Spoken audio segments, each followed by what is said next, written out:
আসসালামু আলাইকুম, আশা করি সবাই ভালো আছেন। তো আমি আমার ইউটিউব চ্যানেলে কাজাখস্তান সরকারি স্কলারশিপে কীভাবে অ্যাপ্লিকেশন করতে হয় সেটির ভিডিও ইতিমধ্যে আমি দিয়েছি।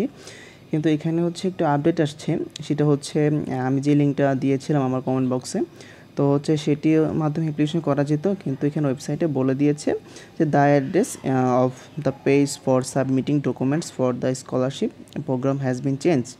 তার মানে কি বুঝিয়েছে, মানে যেখানে আগে অ্যাপ্লিকেশন সাবমিট করা যেত, কিন্তু এখন হচ্ছে ওই সাবমিট প্রসেসিংটা একটু তারা অন্য ওয়েবসাইটে নিয়ে গিয়েছে।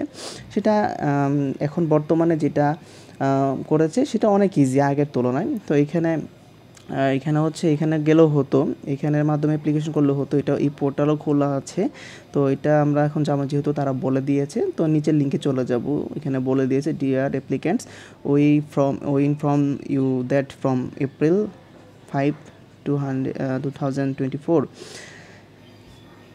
the page for submitting documents for the scholarship program has moved to the address। হয়তো বা এখানে কিছুদিন পরে হচ্ছে তারা ওয়েবসাইটটা এখানে চেঞ্জ করে ফেলবে, তো আমরা এখানে চলে যাই। এটা আগের থেকে অনেক বড় স্মুথ। তো হচ্ছে আমার এখানে প্রথমে কাজাক ল্যাঙ্গুয়েজটা এখানে থাকে, তো আপনারা হচ্ছে এখানে ইংলিশ ল্যাঙ্গুয়েজও করে নেবেন। যেহেতু আমাদের কোনো অ্যাকাউন্ট নেই, সেহেতু হচ্ছে আমরা রেজিস্টার অপশনে ক্লিক করব। ক্লিক করার পরে এখানে আপনার ফার্স্ট নেম আছে, লাস্ট নেম আছে, ডেট অফ বার্থ আছে, ন্যাশনালিটি আছে, এনসিসি আছে, পাসপোর্ট নাম্বার আছে, পাসপোর্ট কবে এক্সপায়ার হবে সেটা দেওয়া আছে। মানে টোটালি এখানে হচ্ছে রেজিস্টার করবেন, এখানে ফিল আপ করে দেন হচ্ছে পরবর্তীতে চলে যাবেন। এখানে আছে কপি অফ পাসপোর্ট, মানে এখানে আপনার পাসপোর্টের ঠিকানা দিতে হবে। তারপর হচ্ছে এখানে বলছে মানে ট্রান্সক্রিপ্ট বা সার্টিফিকেট, এগুলো হচ্ছে আপনার এখানে সাবমিট করতে হবে। তারপরে বলছে এখানে হচ্ছে রিকমেন্ডেশন লেটার এখানে আপলোড করতে হবে।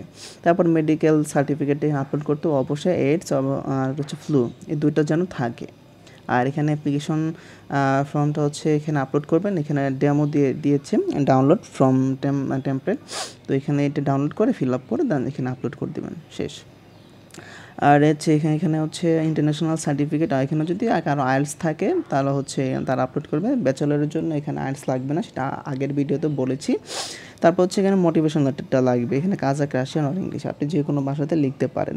এখানে বলে দিয়েছে 200 থেকে 250 থেকে 500 ওয়ার্ড। মানে আগের ভিডিওটা যেভাবে বলেছি সেম প্রসেস, জাস্ট ওই প্রসেসই, জাস্ট একটু মানে সার্ভারটা একটু চেঞ্জ করেছে, একটু আপডেট করেছে। আর বাকি পরবর্তীগুলো সব একই। তারপর হচ্ছে এখানে সব ফিল আপ করে রেজিস্টার বাটনে ক্লিক করবেন, হয়ে যাবে, আপনার অ্যাকাউন্টও হয়ে যাবে, আপনার অ্যাপ্লিকেশন সাবমিটও হয়ে যাবে। ধন্যবাদ, আজকের এই পর্যন্তই। আমার ভিডিওটি ভালো লাগে থাকলে আপনারা হচ্ছে লাইক, কমেন্ট, শেয়ার করবেন। আর কোনো কিছু প্রবলেম হলে আমাকে কমেন্টে জানাবেন অথবা আমাকে ইনবক্স করবেন। আল্লাহ হাফেজ।